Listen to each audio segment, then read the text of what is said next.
बच्चों good morning. कैसे हैं आप सभी लोग? उम्मीद करता हूं आप सभी बहुत अच्छे होंगे। मैं आप सभी का निशान सर स्वागत करता हूं आप सभी का तनु क्लासेस में। प्यारे बच्चों, आज का हमारा क्लास 12th इकोनॉमिक्स चैप्टर 5 जिसका नाम है बाजार संतुलन। बहुत बच्चा का डिमांड था, सर चैप्टर 5 बाजार संतुलन कब कराइएगा। तो लो बेटा, आ गया है आप सभी का चैप्टर 5 जिसका नाम है बाजार संतुलन। और इस वीडियो में हम बहुत अच्छे तरीके से बाजार संतुलन को कवर करेंगे। इससे पहले हम चैप्टर 4 तक बहुत अच्छे से पढ़ लिए हैं, ऑब्जेक्टिव सब्जेक्टिव सब चीज कर लिए हैं। जो बच्चा नहीं देखा है वो जाके सर्च करेंगे क्लास 12th इकोनॉमिक्स बाय तनु क्लासेस और प्लेलिस्ट में जाके सभी चैप्टर को बहुत अच्छे से पढ़ लेंगे। तो हमारा चैप्टर 5 है जिसका नाम है बाजार संतुलन। प्यारे बच्चों, सबसे पहले हम इसमें जान लेते हैं कि हमें किन किन चीजों को इसमें पढ़ना है ना। बाजार संतुलन नाम है प्यारे बच्चों। तो सबसे पहले विषय सूची पे अगर हम नजर दौड़ाएं तो सबसे पहले हम देखेंगे परिचय। ठीक है, परिचय इंट्रोडक्शन, मतलब कि क्या है बाजार संतुलन का मतलब क्या है, बाजार संतुलन में किसकी बातें कर रहे हैं, ये सारी चीजें। फिर बाजार संतुलन फर्मों की स्थिर संख्या। फिर हम जानेंगे प्यारे बच्चों कि बाजार संतुलन में जब फर्म की संख्या स्थिर हो तो क्या होगा। उसके बाद श्रम बाजार में मजदूरी निर्धारण, यानी कि प्यारे बच्चों मजदूर का जो मजदूरी होता है वो कैसे तय होता है, कैसे निर्धारण होता है, इसके बारे में। मांग तथा पूर्ति वक्र में शिफ्ट, दाएं तरफ शिफ्ट बाएं ओर शिफ्ट, ये भी जानेंगे बहुत अच्छे तरीके से। और उच्चतम निर्धारित कीमत तथा न्यूनतम निर्धारित कीमत को जानेंगे प्यारे बच्चों। सरकार द्वारा मजदूरों को कीमत सही देने के लिए उच्चतम कीमत निर्धारण और न्यूनतम कीमत निर्धारण किया जाता है, तो इसको भी बहुत अच्छे से हम जानेंगे। ठीक है, तो ये है हमारे विषय सूची प्यारे बच्चों जिसको हम इस चैप्टर में कवर करने वाले हैं। तो चलिए शुरू करते हैं। सबसे पहले हम अपने पहले टॉपिक से जिसका नाम है परिचय। क्या रेडी हैं आप सभी लोग? मजेदार तरीके से समझेंगे और प्यारे बच्चों एक सही तरीके से और सरल शब्द में इकोनॉमिक्स क्या होता है आज के क्लास में हम जानेंगे। ठीक है, चलो तो प्यारे बच्चों आइए सबसे पहले हमारा जो टॉपिक है बाजार संतुलन उसके डिस्कस करते हैं। प्यारे बच्चे, अब देखो यहाँ पे नाम आ रहा है बाजार और दूसरा क्या है संतुलन। बेटा बाजार का मतलब तो आप लोगों को पता है ना, जाते हो ना भाई, शाम को जाते होंगे घूमने फिरने नाचने गाने सब जाते हैं। बिल्कुल सर, बाजार तो हमें पता है, बिल्कुल पता है, लेकिन बेटा संतुलन क्या पता है क्या? बिल्कुल आपको संतुलन भी पता होगा। तो सबसे पहले ये जानो बाजार क्या है। तो बाजार प्यारे बच्चों एक ऐसा स्थान है जहां पे लोग क्रय और विक्रय करते हैं। मैं इस बात को लिखूंगा नहीं क्योंकि प्यारे बच्चों ये पहले चैप्टर में, दूसरे में, तीसरे में अक्सर हम पढ़ लिए हैं, है ना। तो प्यारे बच्चों बाजार क्या है? बाजार एक ऐसा स्थान है जहां पे हम वस्तुओं का लेन देन करते हैं, क्रय और विक्रय करते हैं, खरीदते और बेचते हैं। तो उस स्थान को हम बाजार कहते हैं। कहने का मतलब है प्यारे बच्चों जहां पे क्रेता और विक्रेता के बीच संबंध बनता है। क्या? चलो साइड में लिख देता हूं प्यारे बच्चों, जहां पे क्रेता और विक्रेता के बीच, है ना, क्रेता और विक्रेता के बीच क्या बनता हो प्यारे बच्चों? संबंध बनता है। उस स्थान को हम क्या कहते हैं? बाजार। चाहे वो आपके घर के सामने का स्थान क्यों ना हो, याद रखेंगे। लोग बोलते हैं भाई बाजार उसे कहेंगे, बाजार तो वहां लगता है। नहीं, बाजार उस स्थान को कहेंगे जहां पे क्रेता और विक्रेता के बीच संबंध देखने को मिलते हैं। चाहे वो स्थान आपके घर के आगे हो, चाहे वो स्थान आपके घर में हो, है ना। तो ये समझ लीजिए। अब प्यारे बच्चों बात आती है संतुलन। तो सबसे पहले सिंपल सी बात अगर मैं आपको समझाऊं प्यारे बच्चों, तो आप ये याद रखो कि भैया बाजार संतुलन में, है ना, बाजार संतुलन में हमें दो चीज देखने को मिलती है ना। कितने चीजें? हमें दो चीज देखने को मिलती है। आ जाओ देखना कौन कौन। तो सर बाजार संतुलन में हमें दो लोग देखने को मिलते हैं। पहला लोग कौन है बेटा?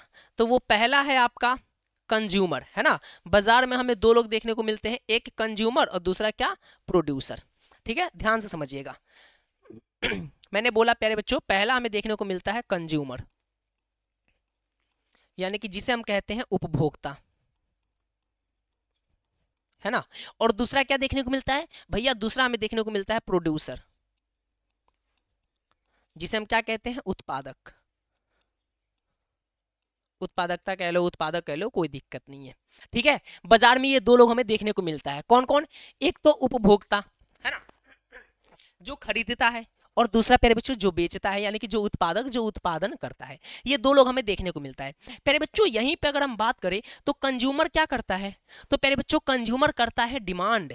कंज्यूमर क्या करता है? कंज्यूमर करता है मेरे लाल डिमांड करता है। क्या करता है लल्ला? डिमांड, यानी कि मांग करता है।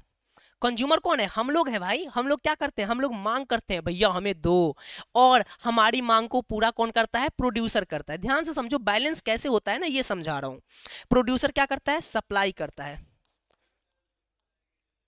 सप्लाई करता है यानी कि पूर्ति करता है। लो बेटा, सिंपल सा बात आप लोगों को समझ में आ गया है ना। मैंने बोला, क्या बोला मैंने कि सर प्रोड्यूसर जो है वो सप्लाई करता है और कंज्यूमर जो है वो डिमांड करता है। बस ये दो बात आपको क्लियर समझ में आ गया? हाँ सर क्लियर आ गया, ठीक है। अब आगे की बात समझेंगे। तो प्यारे बच्चों सिंपल सा बात अब ये समझो कि कंज्यूमर का डिमांड, कंज्यूमर ने क्या किया? डिमांड किया। कंज्यूमर ने क्या किया? डिमांड किया, ठीक है। और प्रोड्यूसर ने क्या किया? सप्लाई किया। प्रोड्यूसर ने क्या किया? सप्लाई किया। तो प्यारे बच्चों जब कंज्यूमर का डिमांड और प्रोड्यूसर का सप्लाई क्या होता है? इक्वल होता है। क्या होता है? इक्वल होता है। तो इसी को कहते हैं बाजार संतुलन में। यानी कि जब डिमांड एंड सप्लाई दोनों क्या होते हैं? बराबर होते हैं, तो इसे हम कहते हैं बाजार संतुलन। और प्यारे बच्चों बाजार में इन दोनों के अलावे एक व्यक्ति और हमें देखने को मिलता है जिसका नाम है सरकार, यानी कि गवर्नमेंट। पता है ना? ठीक है, जिसका नाम क्या है? गवर्नमेंट यानी कि सरकार। तो प्यारे बच्चों दो लोगों के अलावा एक चीज और देखने को मिलते हैं, लेकिन बाजार संतुलन बनाने में दो लोगों की बहुत ज्यादा जिम्मेदारी है, एक कंज्यूमर दूसरा प्रोड्यूसर। जब डिमांड इक्वल टू सप्लाई हो जाए, है ना, जब मांग और पूर्ति दोनों क्या हो जाए बेटा? जब मांग और पूर्ति दोनों बराबर हो जाए तो हम कहेंगे कि हमारा बाजार क्या है? हमारा बाजार संतुलन में है। संतुलन का मतलब क्या बेटा? बैलेंस, है ना, मतलब बैलेंस। क्लियर?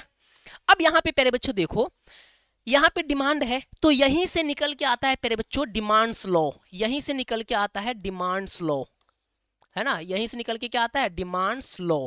पढ़े हो ना? मांग नियम, है ना, मांग का नियम पढ़े थे ना? यहीं से निकल के आता है हमारा डिमांड्स लॉ। और प्यारे बच्चों यहां पे सप्लाई है तो यहां से हमें निकल के आता है सप्लाई लॉ। क्या निकल के आता है? सप्लाई लॉ, जिसे हम कहते हैं पूर्ति का नियम। क्या कहते हो भैया? हम कहते हैं पूर्ति का नियम। चलो एक एक बात अच्छे से समझते जाएंगे, है ना, जिसे हम कहते हैं पूर्ति का नियम। अब यहाँ पे बात क्या आती है प्यारे बच्चों? डिमांड लॉ क्या कहता है?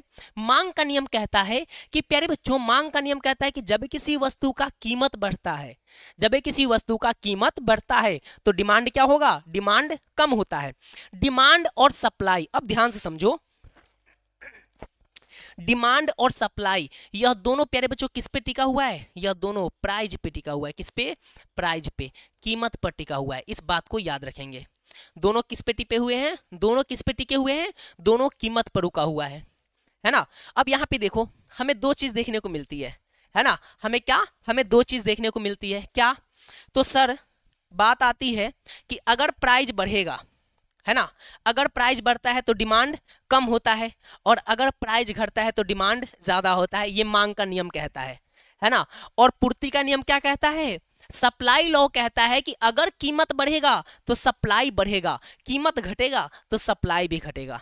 ठीक है, ज्यादा अंतर नहीं है, बस थोड़ा सा अंतर है। क्या? मांग का नियम कहता है कि प्राइस बढ़ा तो डिमांड कम, प्राइस घटा तो डिमांड ज्यादा। लेकिन सप्लाई लॉ कहता है, पूर्ति का नियम कहता है कि अगर प्राइस बढ़ा तो सप्लाई भी बढ़ा, प्राइस घटा तो सप्लाई भी घटा। याद रखेंगे। क्लियर? अब प्यारे बच्चों तो जब यह दोनों बराबर होते हैं तो बाजार संतुलन। लेकिन अब यहां पे हमें चार केस देखने को मिलते हैं। क्या? चार केस देखने को मिलते हैं। ठीक है, देखो कौन कौन सा केस है प्यारे बच्चों, आइए। अब यहां पे बात आती है प्यारे बच्चों, हमें चार केस देखने को मिलते हैं। केस 1 यहां पे पहला बनता है। देखो पहला केस यहां पे बनता है कि प्यारे बच्चों कभी हमारा डिमांड ज्यादा होता है तो कभी हमारा सप्लाई क्या होगा? कम हो जाता है। या फिर प्यारे बच्चों कभी डिमांड ज्यादा होता है तो सप्लाई भी ज्यादा होता है। क्लियर? ठीक है। दूसरा केस क्या होता है? अब जरूरी थोड़ी है कि हर बार डिमांड और सप्लाई बराबर हो, ये जरूरी तो नहीं है ना, ये जरूरी नहीं है। कभी डिमांड ज्यादा, कभी सप्लाई ज्यादा, कभी डिमांड कब, कभी सप्लाई कम, कभी डिमांड और सप्लाई दोनों ज्यादा होते हैं और कभी डिमांड और सप्लाई दोनों कम होते हैं। तीसरा केस यहाँ पे क्या बनता है? तीसरा केस यहाँ पे बनता है प्यारे बच्चों कि अगर डिमांड ज्यादा है और सप्लाई कम हो जाता है ना। और चौथा केस क्या बना? चौथा केस ये बना कि डिमांड कभी कम होता है तो सप्लाई ज्यादा हो जाता है। ये चार केस आपको पढ़नी है, इसमें ध्यान समझना। ठीक है, यहाँ पे चार केस हमें देखने को मिल रहे हैं। पहला में दोनों ज्यादा हो जाएंगे, कभी ऐसा केस बनेगा कि दोनों कम हो जाएंगे, कभी केस ऐसा बनेगा कि एक ज्यादा तो दूसरा कम, और कभी केस ऐसा बनेगा कि एक कम तो दूसरा ज्यादा, है ना। लेकिन जब दोनों बराबर होंगे तो हम इसे कहेंगे संतुलन, तब हम कहेंगे इसे संतुलन। लेकिन जरूरी तो नहीं कि हर बार बराबर ही हो, कभी ऐसा भी तो बन सकता है। तो इसमें क्या होता है उसको समझेंगे, ठीक है। अब देखो डिमांड ज्यादा है, सप्लाई भी ज्यादा है, इससे कोई दिक्कत नहीं है ना। मांग का लॉ और प्यारे बच्चों पूर्ति का नियम ये सब कहते हैं। हमें दो चीज को फोकस करना है और वो दो चीज ये है केस 3 और केस 4, कि अगर डिमांड ज्यादा है किससे, सप्लाई से। प्यारे बच्चों डिमांड ग्रेटर देन सप्लाई, ठीक है, ये पहला केस, इसको देखेंगे इसमें क्या होता है। और दूसरा क्या है, डिमांड कम है किससे, सप्लाई से, तो डिमांड लेस देन सप्लाई। यह कब होता है ना, यह कब होगा, तो बस इसको पढ़ेंगे केस 3 और केस 4।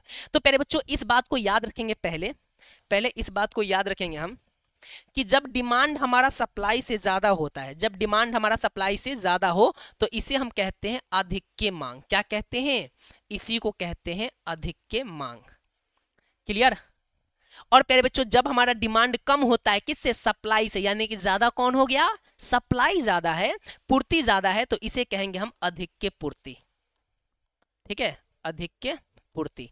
ये एग्जाम में प्रश्न आने वाले हैं प्यारे बच्चों, ये प्रश्न बनते हैं एग्जाम में कि आधिक्य मांग क्या होता है, आधिक्य पूर्ति क्या होता है। तो सिंपल सी बात है प्यारे बच्चों कि जब हमारा मांग, जब हमारा डिमांड सप्लाई से ज्यादा हो जाता है, पूर्ति से ज्यादा हो जाता है, तो इसे हम आधिक्य मांग कहते हैं। और जब हमारा पूर्ति, जब हमारा सप्लाई डिमांड से यानी कि मांग से ज्यादा हो जाता है, तो इसे हम कहते हैं आधिक्य पूर्ति।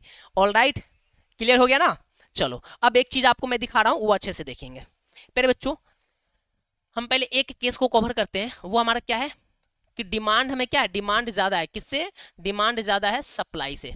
इसको क्या कहते हैं, इसे कहते हैं आधिक्य मांग।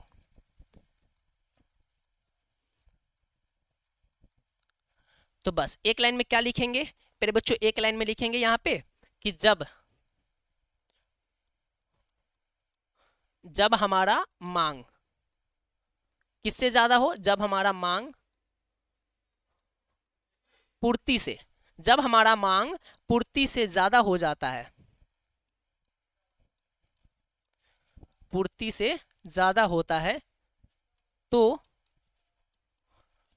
इसे आधिक्य मांग कहते हैं,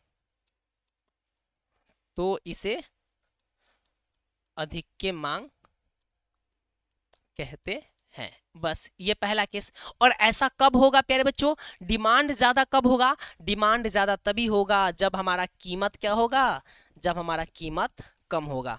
इस बात को याद रखना, ये जो बात मैं आपको बता रहा हूं इस बात को फोकस करना प्यारे बच्चों कि यह स्थिति कब उत्पन्न होगा, डिमांड कब ज्यादा होता है, जब किसी वस्तु की कीमत कम होती है। क्लियर। अब देखो प्यारे बच्चों यहीं पे दूसरा केस बनता है, यहीं पे दूसरा मैंने बोला था क्या कि अभी डिमांड ज्यादा है, अब क्या ज्यादा होगा, अब सप्लाई ज्यादा होगा किससे, डिमांड से, ठीक है। तो इसको क्या कहेंगे, तो इसे हम कहेंगे आधिक्य पूर्ति। इसको क्या कहेंगे, इसे कहेंगे आधिक्य पूर्ति। आधिक्य पूर्ति। अब आधिक्य पूर्ति क्या होता है, तो बेटा आधिक्य पूर्ति किसे कहेंगे, तो जब हमारा पूर्ति, है ना प्यारे बच्चों, जब हमारा पूर्ति, जब हमारा पूर्ति क्या हो प्यारे बच्चों, मांग से ज्यादा हो, किससे हो, मांग से ज्यादा हो, मांग से ज्यादा हो, तो इसे आधिक्य पूर्ति कहते हैं, तो इसे आधिक्य पूर्ति कहते हैं। क्लियर, समझ में आ रहा है ना बेटा। ऐसे ही होंगे जब हमारा पूर्ति क्या हो, जब हमारा सप्लाई मांग से ज्यादा, यानी कि हमने मांग किया 100, हमने मांग किया 100 और बेटा सप्लाई कितना हो गया 200, सप्लाई कितना हो गया 200, तो ज्यादा कौन हुआ, सप्लाई यानी कि पूर्ति, तो इसे कहेंगे आधिक्य पूर्ति। जब हमारा पूर्ति मांग से ज्यादा हो तो इसे आधिक्य पूर्ति कहते हैं। और यह कारण कब उत्पन्न होता है भैया, सप्लाई उत्पन्न कब होता है, जब हमारा कीमत, जब हमारा कीमत ज्यादा होता है। क्या होता है, जब हमारा कीमत ज्यादा होता है, इस बात को याद रखेंगे।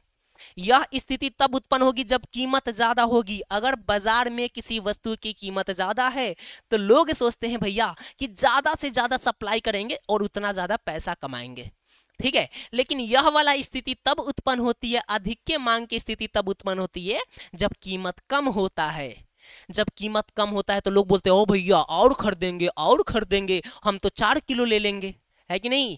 करते हो ना, जब बाजार में जाते हो तो भैया यही स्थिति उत्पन्न होती है। क्लियर? चलो इतना बात समझ में आ गया ना? आगे बढ़े, बिल्कुल। आ जाओ तो प्यारे बच्चों, इसमें हम जानेंगे अब ग्राफ, है ना? अब हम दोनों का ग्राफ समझ लेते हैं कि आधिक्य मांग का ग्राफ कैसा होता है और आधिक्य पूर्ति का ग्राफ कैसा होता है। क्लियर? आ जाओ, 1 मिनट में आपको ग्राफ समझ में आ जाएगा। पहले हम जानेंगे इसका, पहला देखो, पहला हम जानेंगे प्यारे बच्चों डी ग्रेटर देन एस, यानी कि आधिक्य मांग।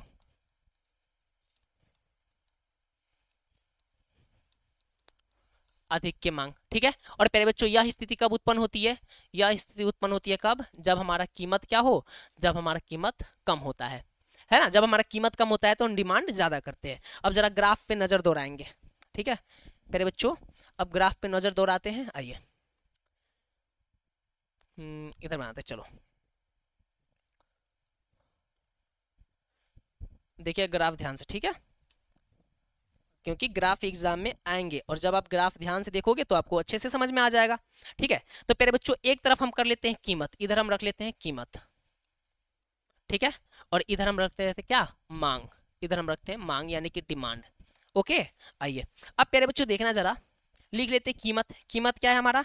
मान लो कीमत 10, 20, 30, 40, 50, 60, ये कीमत हो गया। मांग हम रख लेते हैं प्यारे बच्चों, मांग हमारा हो जाएगा 1, 2, 3, 4, 5, 6, ये हमारा मांग हो गया, ठीक है। ध्यान समझना, ये हमारा मांग है और एक तरफ हमने कीमत रख लिया। हम कौन सा ग्राफ बनाएंगे? आधिक्य मांग का ग्राफ बनाएंगे। 1 मिनट में आपको समझ में आएगा। आधिक्य मांग कब होता है? जब कीमत कम होता है, जब कीमत कम होता है। तो प्यारे बच्चों एक बात बताओ, एक बात बताइए आप कि जब कीमत कम होगा तो मांग क्या होगा? ज्यादा। देखो कीमत 10 है तो प्यारे बच्चों मांग क्या हुआ? देखो मांग कहां गया? मांग हो गया ज्यादा। देखो मांग हमने क्या कर लिया? मांग हमने कर लिया ज्यादा। इतना मांग किया, कितना मांग किया? इतना मांग किया। ओके, अब प्यारे बच्चों देखो मांग बढ़ा, मांग बढ़ा ना तो कीमत क्या होगा? कीमत कम हो जाएगा। कीमत क्या होगा? कीमत को हम कम कर देंगे। कीमत क्या करेंगे? कम करेंगे। ये देखो कीमत कम हो गया, देखते जाना बस। और कीमत बढ़ रहा है, कीमत और बढ़ गया, 30 हो गया कीमत। तो भैया 30 हो गया कीमत तो मांग और कम होगा ना। मांग हम क्या कर देंगे? मांग हम और कम कर देंगे। ये देखो मांग हमारा और कम हो गया। फिर बच्चों कीमत और बढ़ा, 30 पर से 40 हो गया कीमत। ओके, तो हम मांग क्या करेंगे? मांग हम फिर कम कर देंगे। जैसे जैसे कीमत बढ़ रहा है देखो मांग कम हो गया ना। ओके प्यारे बच्चों और कीमत बढ़ गया, ये देखो और कीमत बढ़ गया। तो ठीक है भैया कीमत बढ़ गया तो हम मांग क्या करेंगे? मांग कर देंगे कम, कर दिए। और कीमत बढ़ गया, कीमत कहां पहुंच गया? 60। ओके, तो प्यारे बच्चों हम मांग को कर देंगे और कम कर देंगे मांग को। ये देखिए समझ में आया? ऐसे कम होते गया। कीमत 10 था तो देखो सबसे ज्यादा मांग है, ठीक है। कीमत थोड़ा सा बढ़ा फिर देखो कम हो गया। कीमत और बढ़ा तो यहां पे हमने मांग को और कम कर दिया। कीमत 40 हो गया तो हमने मांग को और कम कर दिया। कीमत 50 तो हमने मांग को और कम कर दिया। दिख रहा है आपको पॉइंट? आपको दिख रहा है? देखो एक पॉइंट सबसे पहले हमारा यहां तक मांग था, है ना, लेकिन यहाँ पे कीमत बढ़ा तो हमने मांग को देखो कम कर दिया। फिर कीमत बढ़ा तो देखो मांग हमारा और कम हो गया। फिर कीमत बढ़ा तो मांग हमारा और कम हो गया। और कीमत बढ़ा तो मांग हमारा कम हो गया। और कीमत बढ़ा तो मांग हमारा और कम हो गया। देखो इस प्रकार का कुछ ग्राफ देखने को मिलता है। कब? आधिक्य मांग का, है ना। अगर हम इसको मिलाना चाहे प्यारे बच्चों तो कुछ इस प्रकार हमें देखने को मिलेंगी। फिर ये देखिए थोड़ा सा आगे पीछे हो जाता है बट कोई नहीं, है ना।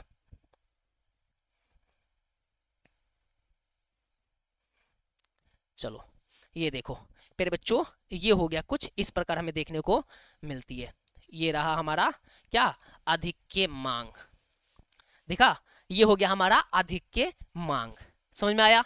और क्या हो रहा है? तो प्यारे बच्चों मांग की जो वक्र रेखा है क्या है? मांग की जो वक्र रेखा है प्यारे बच्चों यह घटता है। क्या होता है? यह घटता है। यानी कि अगर आपसे पूछ दिया जाए कि मांग वक्र ये कैसा वक्र है? यह मांग वक्र है। कैसा वक्र है? मांग वक्र है। तो मांग वक्र की ढाल कैसी है भैया? मांग वक्र की ढाल ऋणात्मक ढाल है। कैसी है? ऋणात्मक ढाल है। ऊपर से नीचे की ओर घट रहा है, ऊपर से नीचे की ओर घट रहा है, ऋणात्मक ढाल होती है। क्लियर? ये हो गया मांग वक्र, समझ गए? जब हमारा मांग ज्यादा हो, है ना। अब दूसरा ग्राफ देखो, क्या? सप्लाई वाला, अधिक्य पूर्ति। ये कैसा था? ये अधिक्य मांग का ग्राफ था, है ना। अब दूसरा देखो, दूसरा में क्या है? हमारा सप्लाई ज्यादा होगा, किससे? डिमांड से। इसको क्या कहते हैं? इसको कहते हैं अधिक्य पूर्ति। इसको कहते हैं अधिक्य पूर्ति, है ना। अधिक्य पूर्ति यानी कि पूर्ति क्या है? अधिक है, तो अधिक्य पूर्ति कहेंगे। तो प्यारे बच्चों, अधिक्य पूर्ति हो गया। और यह कब होता है? यह कब होता है? जब कीमत ज्यादा हो, जब कीमत ज्यादा हो। जैसे जैसे कीमत ज्यादा होगा, जैसे जैसे कीमत ज्यादा होगा, सप्लाई उतना ही ज्यादा होगा। आ जाओ, मैं अभी आपको ग्राफ से समझाता हूं, देखिएगा। प्यारे बच्चों, अगर ग्राफ की बात करें, बस ध्यान से समझ लेना, एक बार समझोगे ग्राफ आपके हाथ में, है ना। चलो ओके, अब देखिएगा, इधर हम रख लेते हैं क्या प्यारे बच्चों? इधर हम रख लेते हैं कीमत, इधर रखते हैं कीमत, है ना, प्राइस। और इधर क्या रखते हैं प्यारे बच्चों? इधर रख लेते हैं पूर्ति, इधर हम करते हैं सप्लाई। क्लियर? चलो अब देखना प्यारे बच्चों, तो कीमत हम वही रख लेते हैं फिर से, 10, 20, 30, 40, 50, 60। ठीक है, यह हमारा कीमत हो गया। पूर्ति हम रख लेते हैं प्यारे बच्चों, पूर्ति 1, 2, 3, 4, 5, 6, यह हमारा पूर्ति हो गया, है ना। अब यहाँ पे प्यारे बच्चों देखो, अधिक्य पूर्ति में क्या होता है? अधिक्य पूर्ति में जैसे जैसे कीमत बढ़ेगा वैसे वैसे सप्लाई बढ़ेगा। ठीक है, चलो, जैसे जैसे कीमत बढ़ेगा वैसे वैसे सप्लाई बढ़ेगा। मेरी बात को याद रखना, ध्यान से सुनो। अब प्यारे बच्चों देखो, 10 है ना, कीमत कितना है? 10, तो सप्लाई कितना हुआ बेटा? सप्लाई कितना हुआ? सप्लाई हुआ 1। 10 कीमत है तो सप्लाई कितना होगा? सप्लाई है 1। देखो ध्यान समझना, ठीक है। कीमत बढ़ा प्यारे बच्चों, कीमत बढ़ा तो देखो सप्लाई भी बढ़ गया। पहले 1 था ना, अब कितना हो गया? अब हो गया 2। ठीक है, फिर कीमत बढ़ा, ये देखो कीमत कितना हो गया? 30। कीमत कितना होगा? 30, तो देखो सप्लाई भी तो बढ़ गया, सप्लाई भी तो बढ़ गया, 3 हो गया सप्लाई भी, है ना। फिर कीमत बढ़ गया 40, कीमत हो गया 40, तो प्यारे बच्चों कीमत 40 हो गया, तो देखो इधर सप्लाई भी बढ़ गया 4, है ना। और फिर कीमत बढ़ा, कीमत हो गया 50, तो सप्लाई भी तो बढ़ेगा, क्योंकि जैसे जैसे कीमत बढ़ेगा वैसे वैसे सप्लाई बढ़ता जाएगा। ये देखो सप्लाई आ गया इतना, है ना। रुको फिर से, कीमत बढ़ा, बिल्कुल, तो हमने क्या किया? हमने सप्लाई को भी बढ़ा दिया। ये देखो बढ़ गया प्यारे बच्चों। फिर कीमत बढ़ा, 50 था ना, अब कीमत को कर दिया 60, कीमत को किया 60, तो प्यारे बच्चों इधर देखो ये भी तो बढ़ गया, सप्लाई भी तो बढ़ गया, सप्लाई आ गया पूरा इतना, 6 आ गया। कितना आ गया? 6 आ गया। ये देखो बढ़ गया ना। अब इसमें क्या देखने को मिल रहा है प्यारे बच्चों कि जैसे जैसे कीमत बढ़ रहा है वैसे वैसे क्या हो रहा है? सप्लाई भी बढ़ रहा है। ये देखो, ये देखो बढ़ते जा रहा है, बढ़ते जा रहा है, बढ़ते जा रहा है। क्लियर? तो अगर इसका ग्राफ अगर देखने को मिल जाए तो ये देखो भौआ क्या होगा? ये रहा ग्राफ आपका, दिखा कुछ? ये हो गया सप्लाई वक्र। ये क्या हो गया? ये हो गया सप्लाई कर्व। ध्यान से समझना, समझ में आ रहा है ना? ये क्या है? ये है आपका सप्लाई कर्व। सप्लाई कर्व क्या है बेटा? धीरे धीरे देखो बढ़ता जा रहा है ना। तो इसलिए अगर आपसे पूछा जाए, अगर आपसे बोला जाए कि पूर्ति वक्र क्या होता है, पूर्ति वक्र, तो पूर्ति वक्र प्यारे बच्चों बढ़ता है, ऊपर की ओर बढ़ता है। पूर्ति वक्र क्या होता है? ऊपर की ओर बढ़ता है, ऊपर की ओर बढ़ता है। समझ गए? है ना, पूर्ति वक्र क्या होता है? ऊपर की ओर बढ़ता है। तो यह होता है अधिक्य पूर्ति। और यहां पे हमने क्या समझा? यहां पे हमने समझा अधिक्य मांग।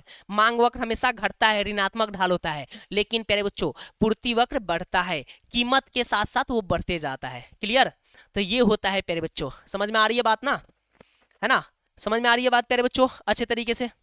चलो अब यहाँ पे देखेंगे प्यारे बच्चों, दोनों को मैं एक में करके दिखाऊंगा।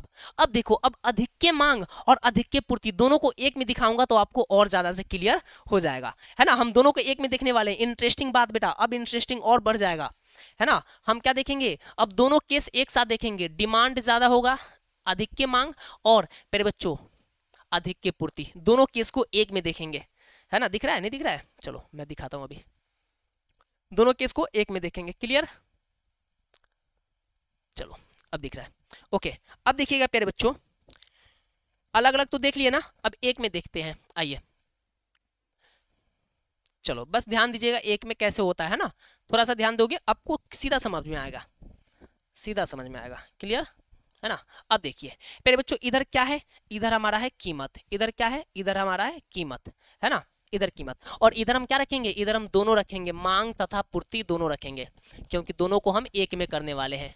मांग तथा पूर्ति दोनों रखते हैं, ठीक है। कीमत लिख लो भैया, कीमत क्या है, 10, 20, 30, 40, 50, 60, 70, है ना। चलो मांग और पूर्ति रखते हैं 1, 2, 3, 4, 5, 6, 7।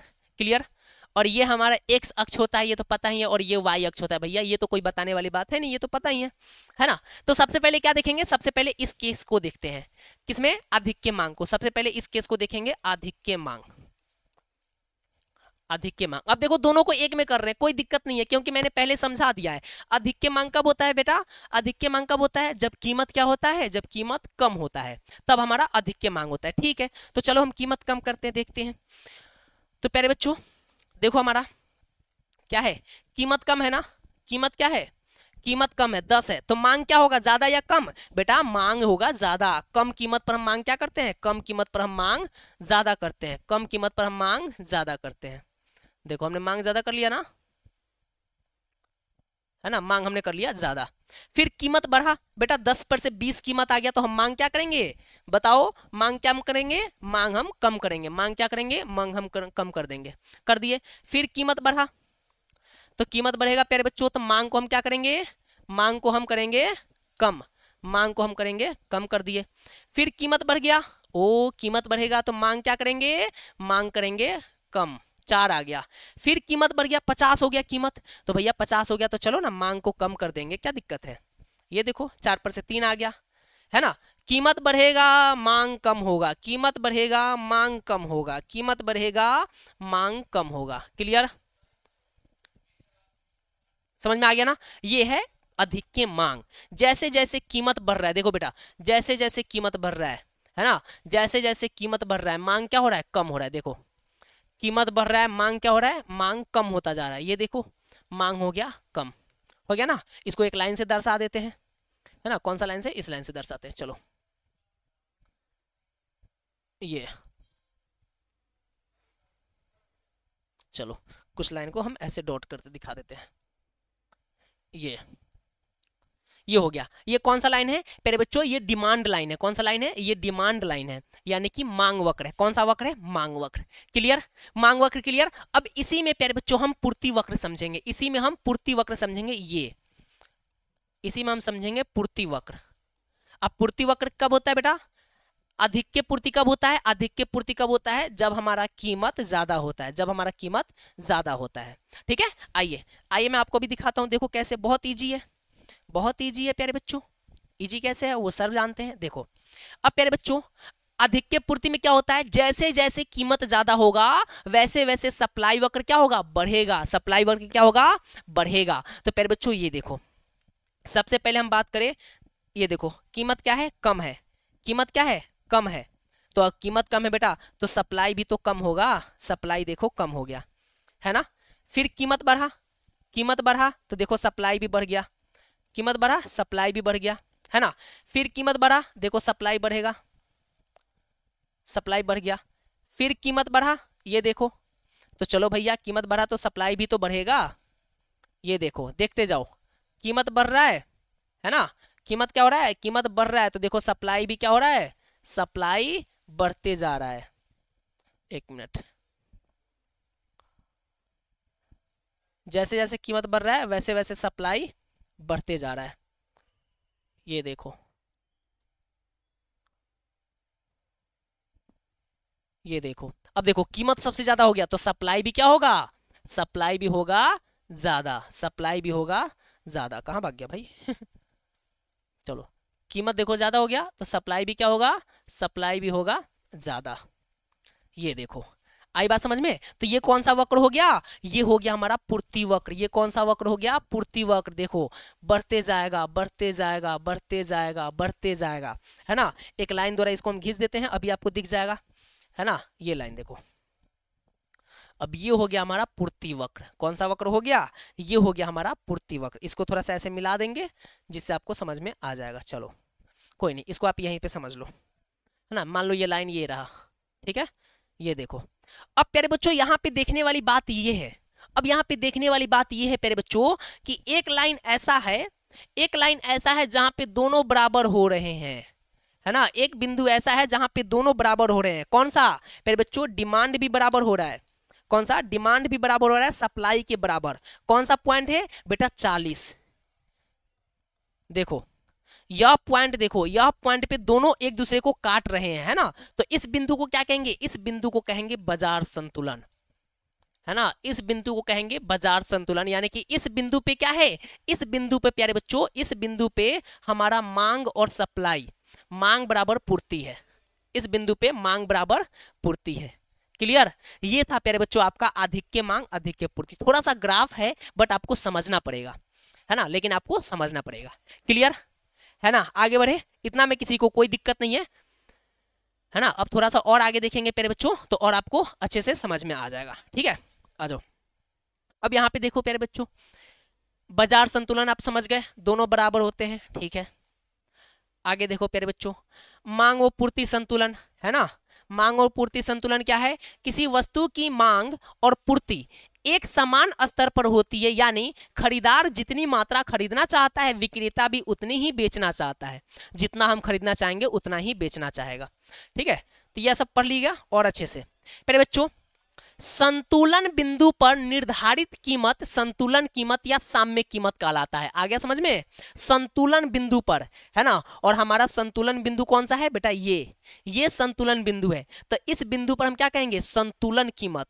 क्या कहेंगे, संतुलन कीमत। यहां पे जो कीमत तय होगा इस कीमत को कहेंगे संतुलन कीमत या साम्य कीमत कहेंगे। समझ गए, ठीक है। आगे देखते हैं प्यारे बच्चों, पूर्ति आधिक्य। पूर्ति आधिक्य आप समझ गए। ये देखो, सप्लाई ज्यादा होता है किससे, डिमांड से। सप्लाई किससे ज्यादा है, डिमांड से। अब यहाँ पे देखो, यह डिमांड वक्र है और यह हमारा सप्लाई वक्र है। अब यहाँ पे कौन ज्यादा है, ऊपर देखो, ऊपर ज्यादा कौन है, ऊपर हमारा सप्लाई ज्यादा है। किससे, डिमांड से। देखो डिमांड पीछे है सप्लाई आगे है, डिमांड पीछे है सप्लाई आगे है। तो यहाँ पे हो जाएगा प्यारे बच्चों ये सप्लाई ज्यादा है। नीचे देखो, नीचे प्यारे बच्चों डिमांड ज्यादा है किससे, सप्लाई से। डिमांड ज्यादा है किससे, सप्लाई से। तो यहाँ पे हो जाएगा क्या, आधिक्य मांग। चलो देखो, मांग आधिक्य, देखो यहाँ पे नीचे है ना, ये देखो, है ना, मांग ज्यादा है किससे, सप्लाई से। ये स्थिति, दूसरा केस। चलो ये सब हमने पढ़ लिया। अब आ जाओ प्यारे बच्चों, अब यहाँ पे देखेंगे संतुलन से बाह्य व्यवहार। संतुलन से बाह्य व्यवहार क्या है, ठीक है। तो प्यारे बच्चों, संतुलन से बाह्य व्यवहार की बात करते हैं तो एडम स्मिथ के समय से मान्यता रही है, एडम स्मिथ के समय से मान्यता रही है, जब भी बाजार में असंतुलन होता है, और असंतुलन कब होगा, जब डिमांड और सप्लाई बराबर नहीं होगा, है ना। तो असंतुलन होता है तो पूर्ण प्रतिस्पर्धा बाजार में एक अदृश्य हाथ कीमतों में परिवर्तन कर देता है। यह अदृश्य हाथ अधिमांग की स्थिति में कीमतों में वृद्धि व अधिक पूर्ति की स्थिति में कीमतों में कमी करेगा। अतः यह अदृश्य हाथ संतुलन स्थापित करता है।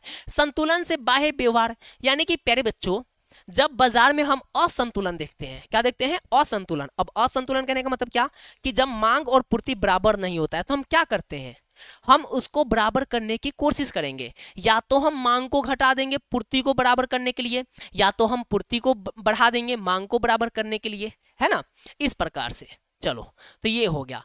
अब आते हैं प्यारे बच्चों दूसरा टॉपिक, बाजार संतुलन फर्मों की स्थिर संख्या। क्या देखेंगे, अब हम समझेंगे बाजार संतुलन फर्मों की स्थिर संख्या। क्लियर है ना। आइए तो चलते हैं हम अपने दूसरे टॉपिक पे। ये ग्राफ है बेटा, ये तो समझना पड़ेगा थोड़ा सा, है ना। क्या है मेरे बच्चों, क्या है टॉपिक? हाँ, बाजार संतुलन में फर्मों की स्थिर संख्या। आ जाओ।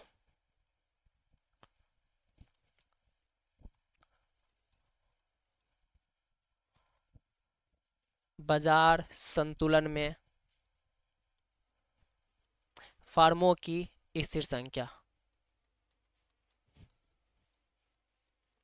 बाजार संतुलन में फर्मों की स्थिर संख्या।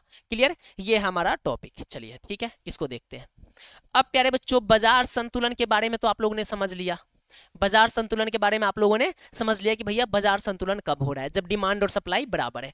अब फर्मों की स्थिर संख्या क्या? तो बेटा फर्मों का मतलब यानी कि कंपनी। कंपनी की संख्या क्या है? कंपनी की संख्या स्थिर है। कंपनी की संख्या क्या है? कंपनी की संख्या बेटा क्या है? स्थिर है। अब सिंपल सी बात यहां पे देखो, एक लाइन में समझेंगे हम क्या। एक मिनट बेटा,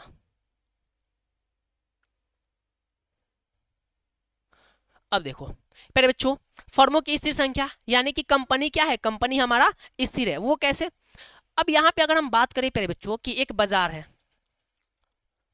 ठीक है, एक बाजार है और बाजार में कितनी कंपनी है? 100 कंपनी है।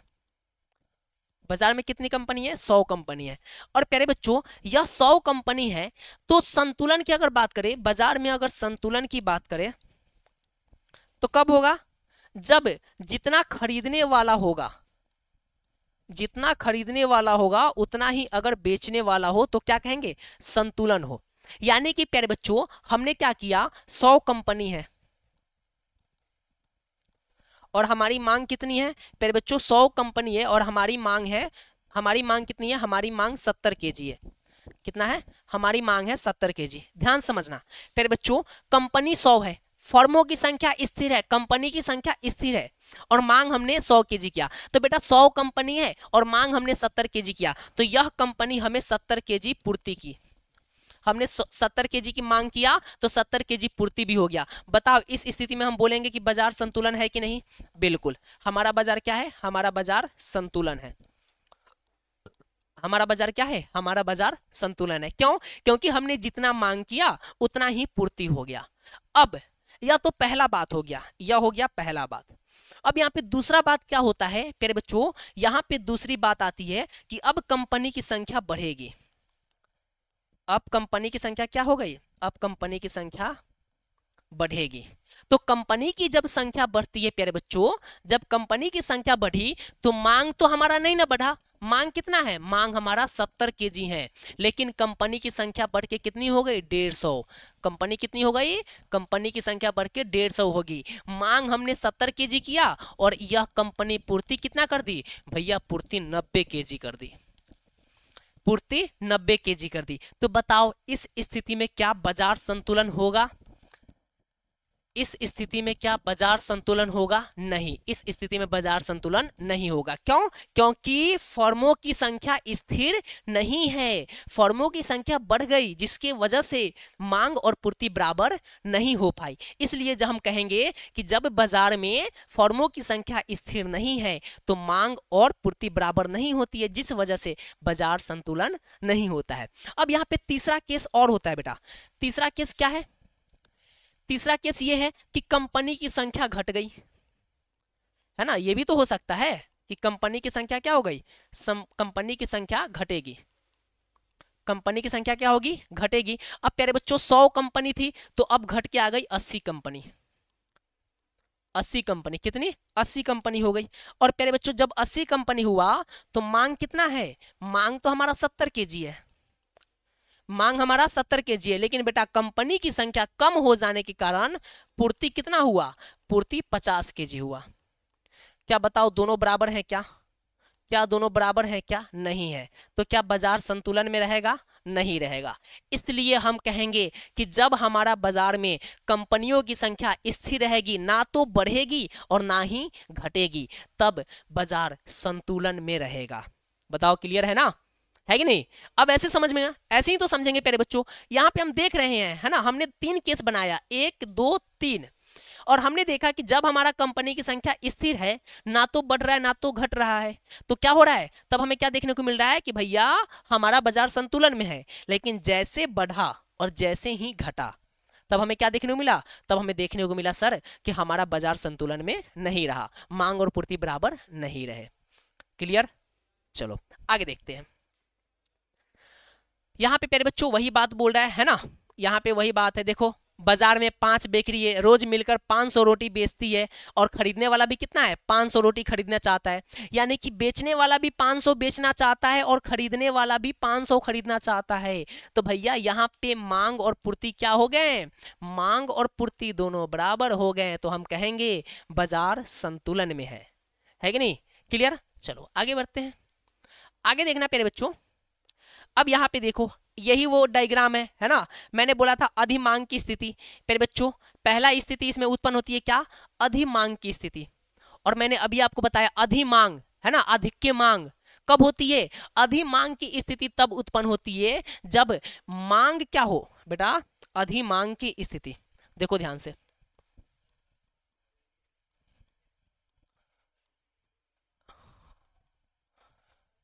अधिमांग की स्थिति। तो अधिमांग की स्थिति कब उत्पन्न होगी, तो सर अधिमांग की स्थिति तब उत्पन्न होगी जब मांग ज्यादा होता है। जब मांग क्या हो, जब मांग ज्यादा हो, किससे, जब मांग ज्यादा हो पूर्ति से, है ना।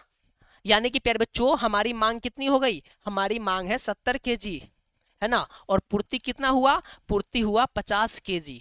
तो ये कौन सा हुआ, ये अधिमांग की स्थिति उत्पन्न होती है ना। और अधिमांग कब होता है, जब वस्तु की कीमत क्या होती है, कम होती है, याद रखना, है ना। अधिमांग की स्थिति कब उत्पन्न होती है, अधिमांग की स्थिति तब उत्पन्न होगी जब किसी वस्तु की कीमत कम है।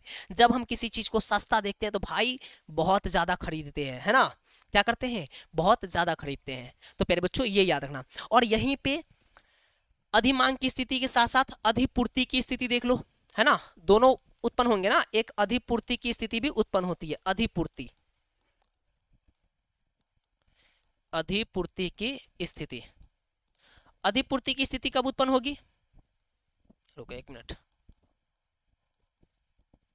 अधिपूर्ति की स्थिति कब उत्पन्न होगी प्यारे बच्चों, जब पूर्ति क्या होता है, जब पूर्ति ज्यादा हो, किससे, मांग से। जब पूर्ति ज्यादा हो मांग कम हो तो उसे कहेंगे अधिपूर्ति की स्थिति। और यह तब उत्पन्न होती है जब कीमत क्या हो, जब कीमत ज्यादा होता है। जब कीमत क्या होता है, जब कीमत ज्यादा होता है। जब किसी वस्तु की कीमत बढ़ जाती है, जब किसी वस्तु की कीमत बढ़ जाती है तो लोग क्या सोचते हैं, अरे भैया यह बहुत महंगा बेचा रहा है, चलो इसको बेचते हैं, है ना, ज्यादा से ज्यादा बेचेंगे तब तो पैसा कमाएंगे, है ना। अधिपूर्ति की स्थिति, तो अधिपूर्ति की स्थिति कब उत्पन्न होगी, जब कीमत बढ़ेगी। क्लियर? यह दो स्थिति उत्पन्न होती है बेटा, अधिमांग और अधिपूर्ति, इसको याद रखेंगे। क्लियर? ये ग्राफ मैंने आपको बता दिया था, ठीक है। चलो अधिपूर्ति की स्थिति आप लोग समझ गए। देखो अधिपूर्ति की स्थिति, यहाँ पे डिमांड है और यहाँ पे सप्लाई है, कौन ज्यादा है, सप्लाई ज्यादा है, तो ये हो गया अधिपूर्ति की स्थिति। जब बाजार में वस्तु की पूर्ति मांग से ज्यादा होती है, मांग से ज्यादा होती है, तो इसे अधिपूर्ति कहते हैं। इसे क्या कहते हैं, अधिपूर्ति कहते हैं। इस स्थिति में फर्म अपनी सारी वस्तु बेच नहीं पाते क्योंकि खरीदार कम होते हैं। भैया पूर्ति ज्यादा है ना, लेकिन खरीदने वाला क्या है, कम है। मांग हम कम कर रहे हैं भैया, तुम पूर्ति ज्यादा कर रहे हो, हमारा डिमांड कम है, तुम्हारा सप्लाई ज्यादा है। क्लियर? हमारा डिमांड क्या है, हमारा डिमांड कम है, तुम्हारा सप्लाई ज्यादा है। तो जब खरीदने वाला कम होगा तो क्या सारी वस्तु बिक पाएंगी, नहीं बिकेंगी। ठीक है, चलो, इसलिए फर्म अपनी वस्तु की कीमत घटा देते हैं ताकि बिक्री बढ़ सके, समझे, है ना। बाजार में देखना, शाम को जब बाजार में जाते हो प्यारे बच्चों, शाम को जब बाजार में जाते हैं तो क्या देखने को मिलते हैं, वस्तु की कीमत कम होने लगती है ना। शाम को जब आप बाजार में जाओगे तो क्या देखने को मिलता है कि वस्तु की कीमत क्या होती है, वस्तु की कीमत कम होती है।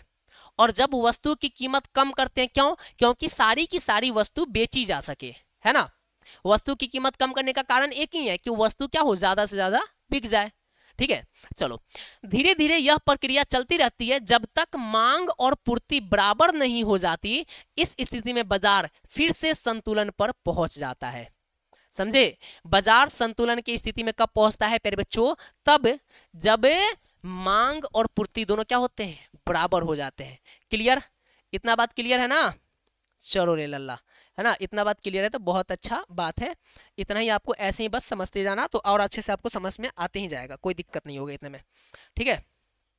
चलो अब यहाँ पे देखिएगा प्यारे बच्चों,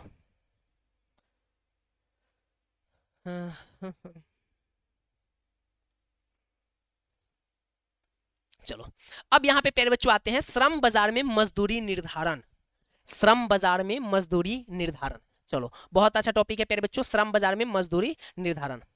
आ जाओ, ध्यान समझना, बहुत इंपॉर्टेंट टॉपिक है।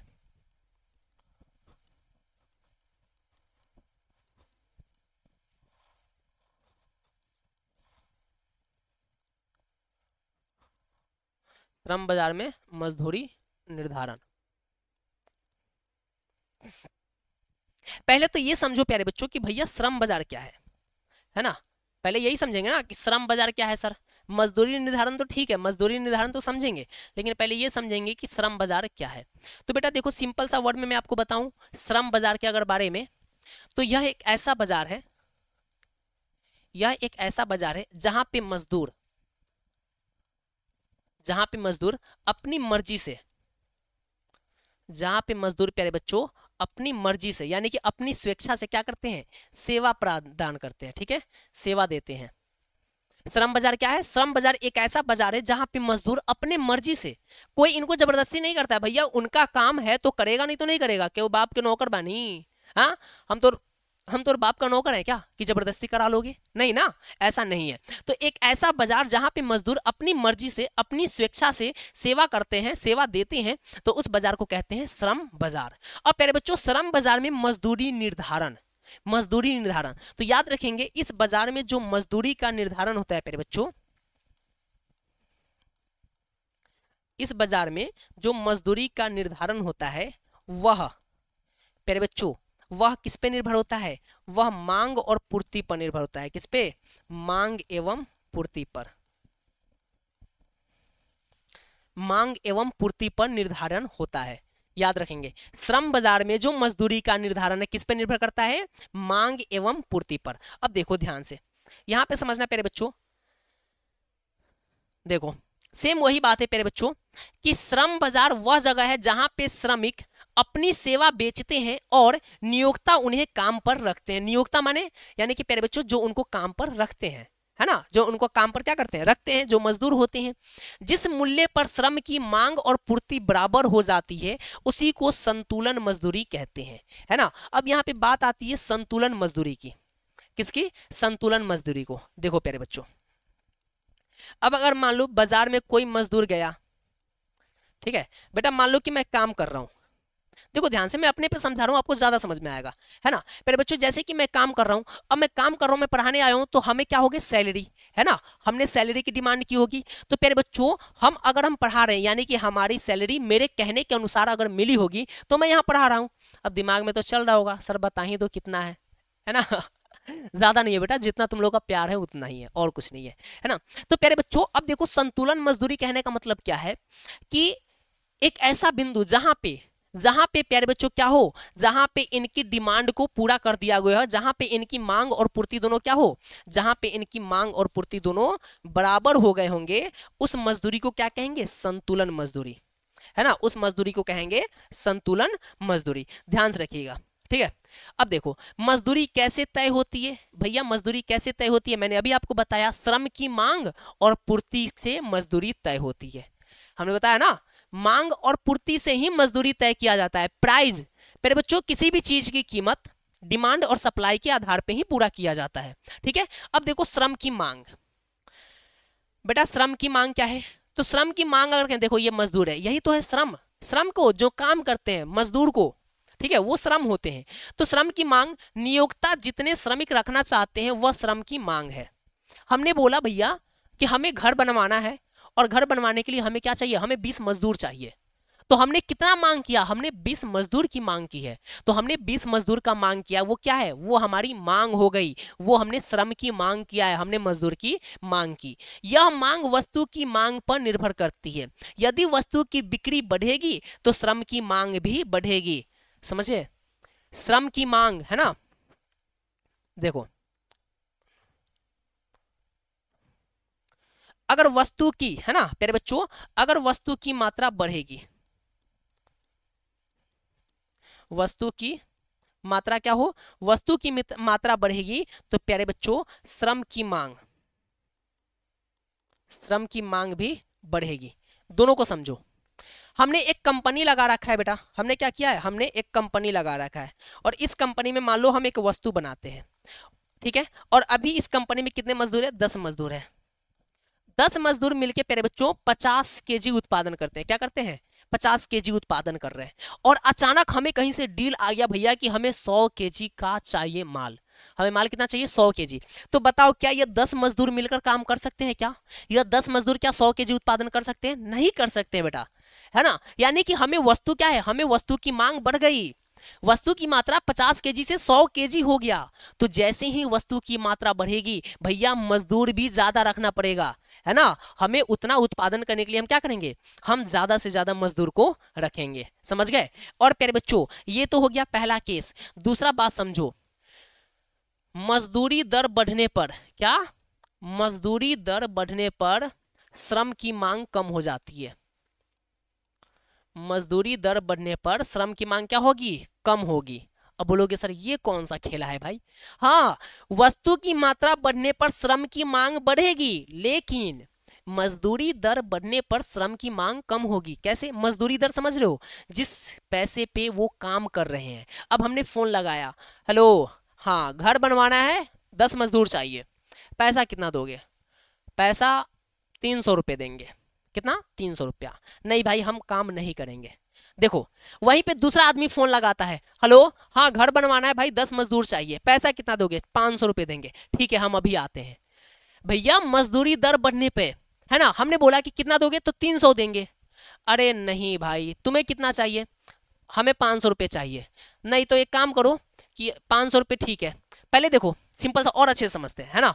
बेटा हमने फोन लगाया, हेलो हाँ घर बनाने के लिए मजदूर चाहिए, कितना मजदूर चाहिए, तो हमें मजदूर चाहिए, हमें 10 मजदूर चाहिए। ठीक है, मजदूरी दर कितना है, हम पूछ रहे हैं भैया कि मजदूरी दर कितना है। मजदूरी दर 500 रुपया है। हाँ 500 रुपया है। एक काम करिए 10 गो मजदूर नहीं 5 गो मजदूर भेज दीजिए। मजदूरी दर बढ़ा तो मजदूरों की संख्या क्या हो गई, कम हो गई। वही अगर 300 रुपया रहता तो हम बोलते भैया 10 गो मजदूर भेज दो। लेकिन हमने क्या देखा, हमने देखा कि भैया मजदूरी दर ज्यादा है, 500 रुपया है, तो हमने 10 मजदूर की जगह 5 मजदूर को मंगाया। समझ में आया। तो जैसे मजदूरी दर बढ़ेगी श्रम की मांग क्या हो जाती है, कम हो जाती है। क्लियर है ना, ये तो नॉर्मल बात है, आप खुद समझना, है ना। पापा अगर काम करवाते हैं खेतों में, तो अगर पैसा ज्यादा लगता है तो 4 गो की जगह 2 गो जाना को बुलाएंगे। जाना समझते हो, जाना जो काम करते हैं उनको जाना भी बोलते हैं ना। 2 गो मजदूर को बुलाएंगे, और अगर वो कम पैसा लेंगे तो 4 गो को बुला लेंगे। है ना, ऐसा होता है। चलो तो प्यारे बच्चों याद रखेंगे, यहाँ पे देखो मजदूरी दर बढ़ने पर, प्यारे बच्चों मजदूरी दर बढ़ने पर श्रम की मांग घटती है, श्रम की मांग घटती है। इसलिए श्रम की जो मांग वक्र है नीचे की ओर झुका होता है। श्रम की मांग वक्र क्या होता है, नीचे की ओर। और वैसे भी मैंने आपको बताया था कि मांग वक्र नीचे की ओर झुकता है और पूर्ति वक्र ऊपर की ओर। क्लियर। चलो आगे देखते हैं। अब देखो श्रम की मांग हो गई, श्रम की पूर्ति, है ना, श्रम की पूर्ति। तो प्यारे बच्चों हमने मांग किया, हमने श्रम की मांग की बेटा 10। इस 10 में से उन्होंने काम करने के लिए तैयार कितने हो गए, 5। तो यह जो काम करने के लिए तैयार है यही श्रम की क्या है, पूर्ति है। जितने श्रमिक काम करने के लिए तैयार है वो श्रम की क्या होती है, पूर्ति है। जितना काम करने के लिए वो तैयार है उतना क्या है, उतना वो पूर्ति है। मजदूरी दर बढ़ने पर अधिक लोग काम करने आते हैं। बिल्कुल सही बात है बेटा, अभी तो मैंने आपको बताया, अभी तो मैंने आपको बताया क्या कि प्यारे बच्चों अगर मजदूरी दर है ना, इधर समझो, अगर हम बात करें प्यारे बच्चों मजदूरी दर, अगर मजदूरी दर कम है तो कम मजदूर आएंगे, है ना, तो कम मजदूर काम करेंगे। लेकिन जैसे ही मजदूरी दर बेटा, जैसे ही मजदूरी दर बढ़ेगा, अगर मजदूरी दर ज्यादा होगा तो अधिक श्रमिक आएंगे। श्रम क्या आएंगे, श्रम ज्यादा आएंगे। ठीक है, श्रम क्या करेंगे, ज्यादा आएंगे। अब मान लो 2 श्रम है, क्या है, 2 मजदूर है। चलो बेटा, बोलोगे सर हर बार आप लड़की क्यों बनाते हैं, भैया लड़की बन जाती है, लड़कावा बड़ा हेवी होता है, सब नहीं बनता है। आसान थोड़ी है लड़का को बनाना भाई, हाँ लड़का को बनाना आसान थोड़ी है। हाँ सौभाग्य से बेटा, कहते हैं ना कि भाग्य से बेटी आती है और सौभाग्य से लोगों को बेटा प्राप्त होता है। क्योंकि भैया बेटी के नसीब में माँ की साड़ी होती है, बेटी के नसीब में माँ की साड़ी लिखी जाती है और बेटे के नसीब में घर की जिम्मेदारी लिखी जाती है ना। इसलिए बहुत सौभाग्य से बेटा लोग मांगते हैं, मन्नत मांगते हैं लोग बेटा के लिए, इसलिए लड़का जल्दी नहीं बन पाता है चलो तो प्यारे बच्चों मान लो ये दो मजदूर हो गए, है ना, ये दो मजदूर हो गए, कौन कौन, रिंकी और पिंकी, है ना, रिंकी और पिंकी हो गए। रिंकी और पिंकी की आंख भी बना देते हैं क्या, चलो भैया आंख बना दी है। ओ तेरी के बड़ी हेवी लग रही हो भाई तुम सब, चलो कोई नहीं, है ना। अब ये देखो, ये जा रही है कहीं दूसरे जगह काम करने और ये जाती है कहीं दूसरे जगह काम करने, ये दूसरे जगह काम करने जाती है, ये दूसरे जगह काम करने जाती है। ये जहां पे काम करती है इसको मिलती है 500 रुपये और ये जहां पे काम करती है इसको मिलता है 600 रुपये, है ना। ये हमारी रिंकी है और ये हमारी पिंकी है। तो रिंकी को 500 रुपये मिल रहा है और पिंकी को 600 रुपये मिल रहा है।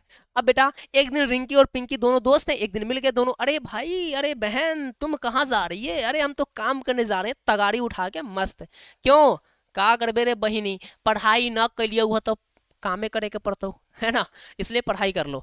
तो बेटा एक दिन रिंकिया पिंकिया से पूछ रही है कि तू कहाँ जा रही है काम करने, तो पिंकिया बोलती है भैया हम तो जा रहे हैं चमन लाल के पास। हम कहाँ काम कर रहे हैं, हम चमन लाल के पास काम कर रहे हैं। लो भैया पिंकिया काम कहाँ कर रही है, चमन लाल के पास कर रही है। तो बोली कि अच्छा तो चमन लाल मजदूरी कितना देवो लो, अरे 600 रुपया देवो लो, अच्छा ये बात, चल ठीक है। तो पिंकिया पूछी रिंकिया से, अरे रिंकिया बहन तू बता तू कहाँ काम करने जा रही है। तो हम तो काम करने जाते हैं फूलन देवी के पास। कहाँ जा रही है, फूलन देवी के पास। लो भैया रिंकिया काम करने जा रही है फूलन देवी के पास। अब देखो, अब बोली कि फूलन देवी तुम्हें कितना मजदूरी देती है, तो रिंकिया बोल रही है कि हमें तो मजदूरी 500 रुपये देती है। अब दोनों में से ज्यादा मजदूरी दर किसका है, पिंकिया का है।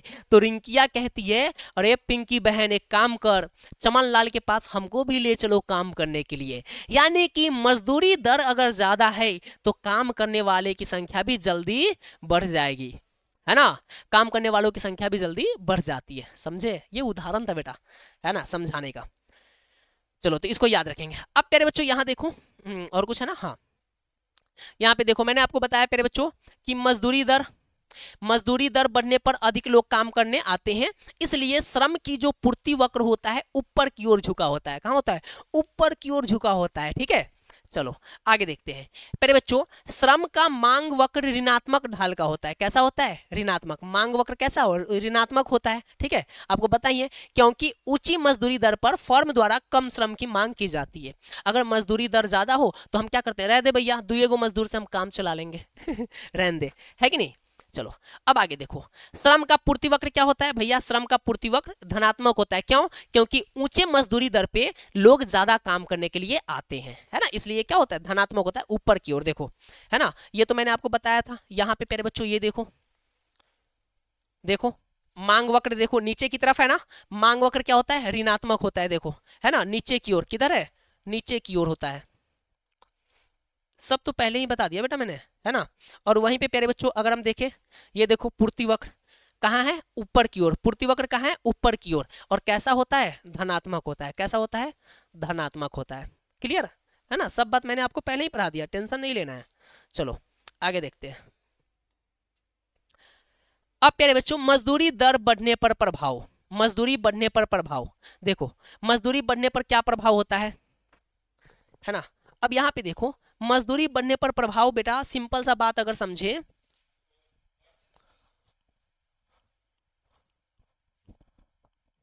मजदूरी बढ़ने पर प्रभाव, तो प्यारे बच्चों इसके दो प्रभाव देखने को मिलते हैं।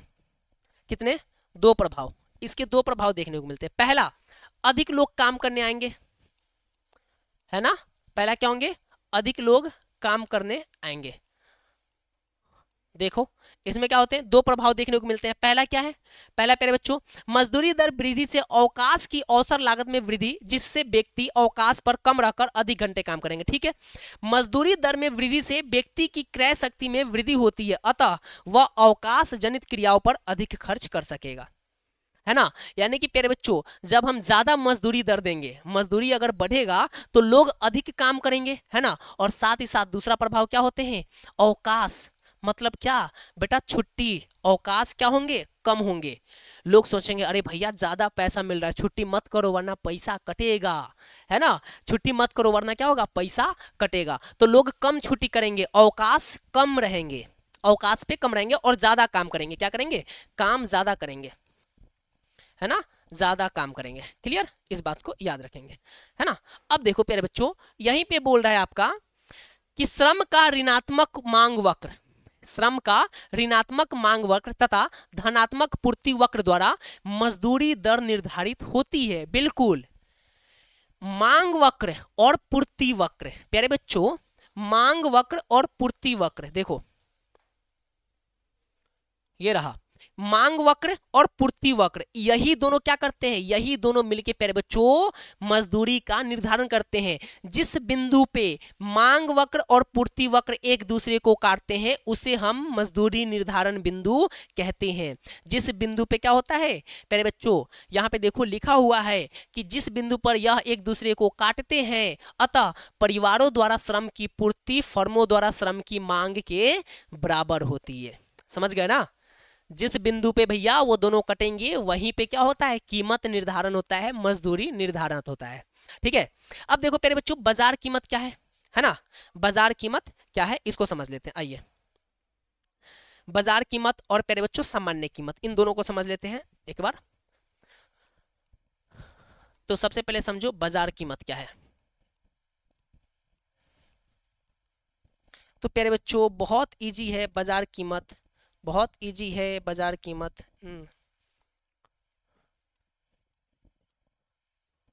चलो देखो, अगर बाजार कीमत की हम बात कर रहे हैं प्यारे बच्चों, तो सबसे पहले ये समझो कि ये अल्पकालीन के लिए होता है। क्या होता है, यह अल्पकालीन के लिए होता है। अल्पकालीन का मतलब समझ रहे हो, छोटे समय के लिए, यह अल्पकालीन के लिए होता है।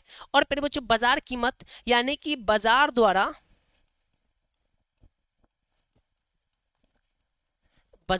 निर्धारित, है ना, बाजार द्वारा निर्धारित वस्तु की कीमत बाजार द्वारा निर्धारित मांग एवं पूर्ति के आधार पे, किसके आधार पे, मांग एवं पूर्ति के आधार पे। याद रखेंगे इस बात को, कीमत तो दोनों के आधार पर ही निर्धारित होता। बाजार द्वारा निर्धारित मांग एवं पूर्ति के आधार पे कीमत को क्या कहते हैं, बाजार कीमत कहते हैं। यानी कि एक ऐसा कीमत जो बाजार द्वारा निर्धारित होता है और किसके आधार पे, मांग एवं पूर्ति के आधार पे होता है, उसे कहते हैं बाजार कीमत। और यह अल्पकालीन के लिए होता है। ठीक है, और प्यारे बच्चों यहीं पे दूसरा देखो, दूसरा है सामान्य कीमत। ठीक है, दूसरा क्या है, दूसरा है सामान्य कीमत। तो प्यारे बच्चों सामान्य कीमत की अगर हम बात करें तो सामान्य कीमत में समझो यह क्या होता है, यह दीर्घकालीन होता है। क्या होता है प्यारे बच्चों, यह दीर्घकालीन होता है, यानी कि लंबे समय के लिए होता है। और सामान्य कीमत सभी के लिए होता है, सामान्य कीमत सभी के लिए होता है। और कैसा होता है, दीर्घकालीन होता है। ठीक है, और ये भी वही बात है प्यारे बच्चों, इसका भी निर्धारित किसके द्वारा होता है, मांग और पूर्ति के आधार पे। सेम है भैया, कीमत किसके आधार पे, कीमत डिमांड एंड सप्लाई के आधार पे ही निर्धारित होगा, चाहे कोई सा भी कीमत हो, बाजार कीमत हो या फिर सामान्य कीमत हो। क्लियर, बाजार कीमत हो या सामान्य कीमत हो प्यारे बच्चों, निर्धारित किसके द्वारा होगा, डिमांड एंड सप्लाई के आधार पे। यानी कि प्यारे बच्चों यहां से एक बात और याद रखेंगे, ये कि यह जो दोनों है ना, बाजार की मात्र दो शक्ति है ना, बाजार की कितनी शक्ति है, बाजार की दो ही शक्ति है। कौन कौन बेटा, पहला डिमांड यानी कि मांग, और दूसरा प्यारे बच्चों सप्लाई यानी कि पूर्ति। बस यही दोनों शक्ति है, बाजार की दो ही शक्ति होती है। क्लियर, तो इस बात को याद रखेंगे। ओके, चलो डेट हटो, आगे देखते हैं, आगे बढ़ते हैं प्यारे बच्चों। बाजार कीमत और सामान्य कीमत में अंतर क्या है, तो प्यारे बच्चों ये तो बहुत इजी है, अभी आपको मैंने बता दिया कि बाजार कीमत अल्पकाल है ना, अल्पकालीन होता है। असामान्य कीमत किसके लिए, दीर्घकालीन के द्वारा होता है और मांग और पूर्ति के शक्तियों द्वारा निर्धारित होता है। बाजार कीमत मांग तथा पूर्ति के अस्थायी संतुलन द्वारा निर्धारित, कैसा, अस्थाई, याद रखेंगे बाजार कीमत जो होता है वो अस्थाई होता है। क्यों? क्योंकि भैया कल ही हम पूछेंगे कैसे किलो सब्जी है तो 20 रुपये, और अगला दिन आके पूछते हैं कैसे किलो सब्जी, अरे बाप रे 50 रुपये। हम बोलते हैं कल तो 20 रुपये देवत रहा, अरे कल रहा आज बढ़ गई है ना। यानी कि अस्थाई है, अस्थाई नहीं है, अस्थाई है, बदलते रहता है। लेकिन सामान्य कीमत जो होता है दीर्घकालीन के लिए होता है, और यह कीमत मांग तथा पूर्ति के अस्थाई संतुलन द्वारा निर्धारित होता है। क्या? अस्थाई संतुलन द्वारा। ठीक है। बाजार कीमत प्यारे बच्चों उत्पादकों को असामान्य लाभ, सामान्य लाभ और हानि भी हो सकती है। भैया बाजार कीमत में ना लाभ हानि सब हो सकता है। देखो यहाँ पे जो बाजार कीमत है इसमें प्यारे बच्चों लाभ भी हो जाएगा, अधिक लाभ भी होगा, कम लाभ भी होगा, हानि भी होगा। लेकिन प्यारे बच्चों सामान्य कीमत में हमें अक्सर क्या होता है? सामान्य लाभ होता है। अक्सर क्या होता है? सामान्य लाभ होता है। याद रखेंगे। क्लियर? चलो उसके बाद प्यारे बच्चों इस कीमत में उत्पादक को असामान्य लाभ, ये तो हो गया। बाजार कीमत वास्तव में बाजार में प्रचलित होती है। कहां पे? बाजार में प्रचलित होती है। और सामान्य कीमत क्या होती है बेटा? काल्पनिक होती है ना। चलो ये दोनों अंतर आप समझ लिए, बहुत इंपॉर्टेंट है। ठीक है, तो प्यारे बच्चों अब इसको यहीं पे रहने देते हैं, है ना। और कल के क्लास में प्यारे बच्चों हम करेंगे मांग तथा पूर्ति वक्र शिफ्ट। ठीक है, 2 टॉपिक रह गया। इस 2 टॉपिक को हम कल की क्लास में यानी कि इसके अगले पार्ट में समझेंगे, और बस उस पार्ट में इस चैप्टर को हम खत्म कर लेंगे बहुत अच्छे तरीके से, शानदार तरीके से। प्यारे बच्चों आई होप कि आपको ये क्लास बहुत अच्छा लगा होगा, बहुत अच्छे से समझ में आया होगा। क्लास कैसा लगा कमेंट बॉक्स में जरूर बताएं, वीडियो को लाइक जरूर करना, दोस्तों के पास शेयर करना, और मिलते हैं आप सभी से इसी चैप्टर के अगले क्लास में। तब तक करो कुछ ऐसा कि दुनिया करना चाहे आपके जैसा। Have a nice day, God bless you, wonderful time. जय भारत, जय बिहार।